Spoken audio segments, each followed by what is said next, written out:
This is the 5th company that ghosted me.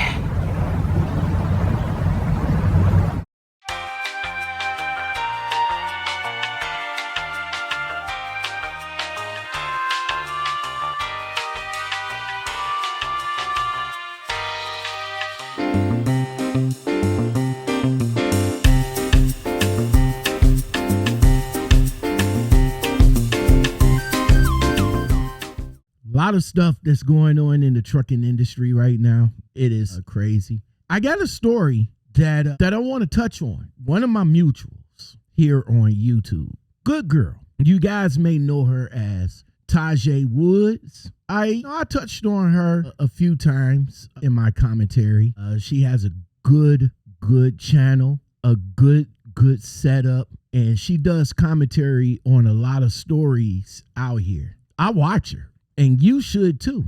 But before we get into the story, I want you guys to go over and subscribe to my new channel, which is I'm Not a Trucker. Yes, sir. I am not a trucker, but I talk about a lot of topics on that channel. It's not always trucker related, but it gives me another outlet to share my thoughts on some of the craziness that I see here on YouTube, TikTok, and other social media outlets. So I would appreciate it very much if you guys would go over there and subscribe today. So Tajay had some issues with putting in applications for a new trucking position. She said she got rejected. She got flat out ghosted by at least 5 CDL companies. Within that, it's a mixture of Class A and Class B. And a few of them haven't even responded to her yet. Now, she's kind of feeling defeated. Like she put in all this work only to get dejected every step of the way. Now, Tajay been trucking for about 3 years. And in the story, she says that she never grossed $2,000 in a week without some type of bonus attached to it. She shows a text message between her and the company where the company just picked up this new run. And it's crazy that the truck drivers are the ones that's taking the brunt of what these companies lowballing. See, they picked up this run for a lowball because they was afraid that they wouldn't get the lane. So that's why they had to cheap themselves out to get the lane, while at the same time running $180 loads, and she's doing about 400 to 500 miles. Right there, the math is not mathing. You gotta, I don't know. And now Tajay is thinking, maybe, just maybe, it's time to step away and let me think about my choices that I have out here. Tajay says she's clear about one thing. She says that she's not going back over the road. I feel you. Let's talk about it, because I'm about to be straight with you. You want answers? I think I'm entitled. You want answers? I want the truth! You can't handle the truth. Now, see, drivers, this is the part of trucking that nobody likes to talk about. See, we always hear just to get the experience in. Once you hit about 1 or 2 years out there, doors will open. It sounds good. It makes sense on paper. But of course, we all know that paper is not real life. Because if you got something on your license, right? A ticket, an accident, a termination, something small to you, but big to the insurance that's connected onto that company that you're trying to get on with. Now, of course, those same companies out here be screaming about driver shortages. Now they suddenly say, I'm sorry, we can't move forward due to your background issues. See, drivers, that's when things get ugly. See, it's easy to tell us to go out there and grind it out when your record is clean and the phone is ringing. But it's a different world when you're sitting they're refreshing your email and nobody is calling you back.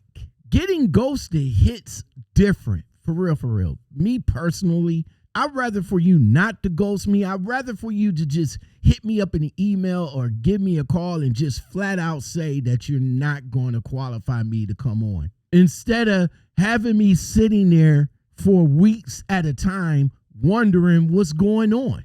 It makes you question your value. It makes you wonder if those 3 years meant anything. Let's slow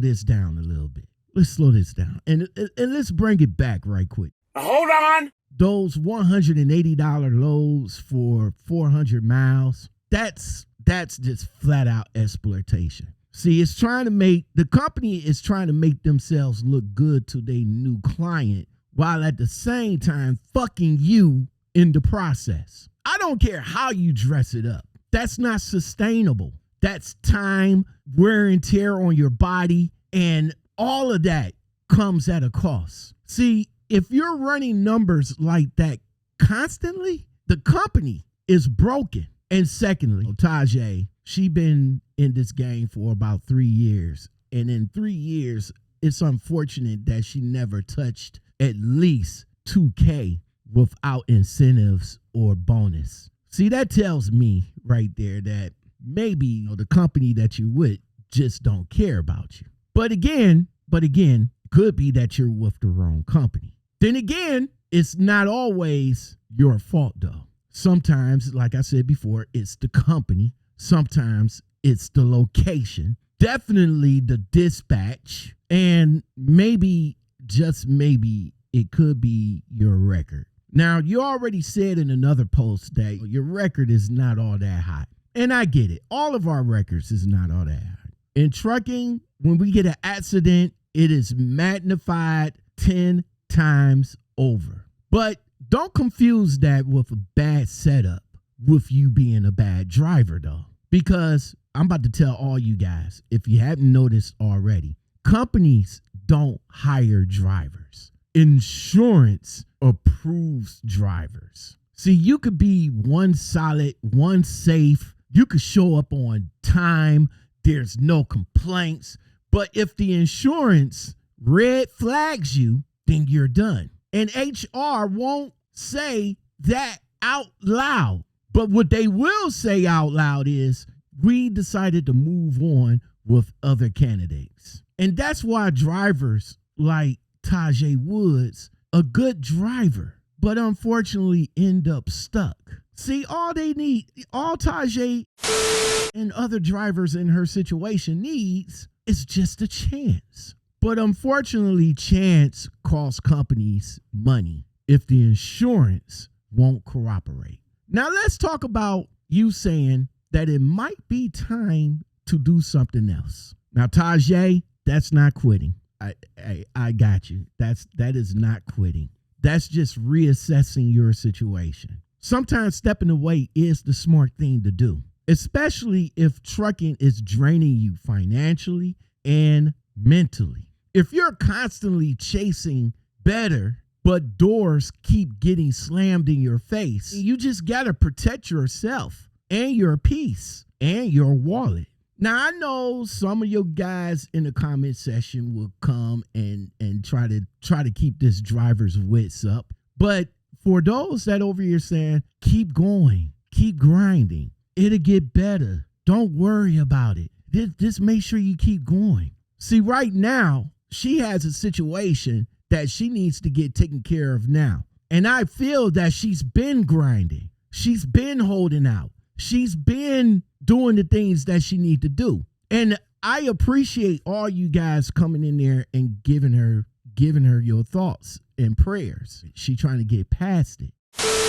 She already drew a boundary. She said definitely she's not going OTR again. And I don't blame her. See, in the first couple of years of my trucking journey, I went OTR. But that was only because I wanted the experience. I never been anywhere. I wanted to explore. But after those 2 years of doing that, it's time to get back home. And I know a lot of you drivers out there like, yo, I live in my truck. I'm doing this. I'm doing that. And that's all great. And I'm happy for you. But for me, no, I need a home. I want to come home every week. I want to come home every day if that's the case. When you get older, you get tired of being over the road. Over the road do something to you when you get older. It's tiresome. And you want to go home and rest. But the company always want to keep you out there running so they can make the money. Hey, if you stay out here for 2 months, you could get 70 cents a mile. Yeah, but if I want to go home every week, I'm only getting 45 though. But yet I've been a truck driver and I got the experience for the last 10, 15 years. But yet because I don't want to go over the road and stay out for 2-3 months at a time, I guess it's the company's way of punishing the driver regardless if he had the experience or not. Oh, well, you don't want to make money for us then? Okay, we don't want to pay you then. We'll just pay you 45 cents a mile because you want to go home every week. I'm sorry, I guess I just got to keep looking then for a company that I can make some money and that I can be at home. That's the goal for some drivers now. Now, see, for Tajay, that tells me that she knows herself. OTR isn't for everybody, especially if you've done it and you decide that it's not worth the trade-off anymore. But before you walk away completely, you need to ask yourself these questions right quick. Is it my driving record? Is it the company? Am I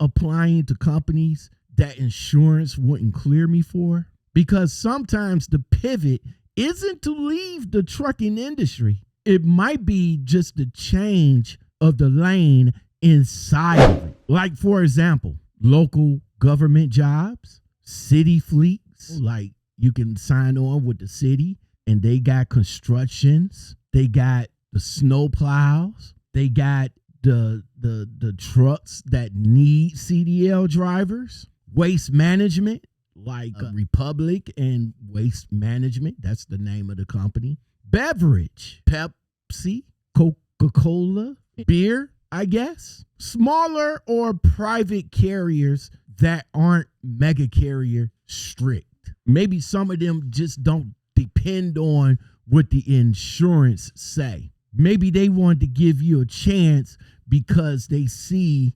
you've been driving for a while and you're trying to make yourself better. And maybe that carrier will probably give you your chance. See, those same carriers, they don't always advertise heavy. And you want to know why? Why? I'm about to tell you why. Because those carriers have a low turnover rate. Those are the same carriers that hire to retire.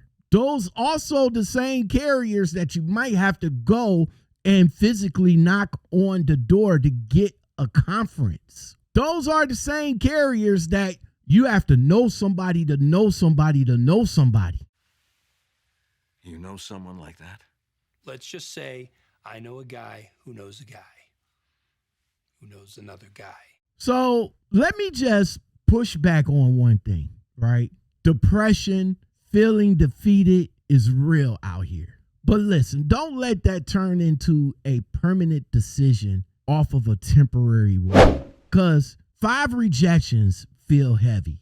I get it. But this industry is cynical. 1 week, nobody's calling. And then the next week, you probably might have like 5-10 offers that might pop up. See, timing matters more than people want to admit. But see, at the same time, Tajay, I get how you feel about accepting that $180 run for 400 miles, hoping that it will magically improve in the future. Just know that that's a slow bleed. I'm being totally honest. Because if you stay, Tajay, just make sure you tighten up your standards. But if you leave with a plan, not just with frustration. And if the issue is something on your license, then the move might be just time. Just let the stuff age out. Keep a clean run from here on out. No tickets, no preventables, no shortcuts. Make sure you build the file so that when you do re-enter, you re-enter strong. See, drivers, this industry will humble you real quick, but don't let it rewrite who you are. 3 years means something. Surviving 3 years means something. A lot of drivers, Tajay, didn't even make it that far. But you're not crazy, Ty, for feeling tired of it, though. You're not weak for thinking about stepping away. But make the decision from strategy and not from your emotion. If anybody haven't told you, I'm about to be the first to tell you.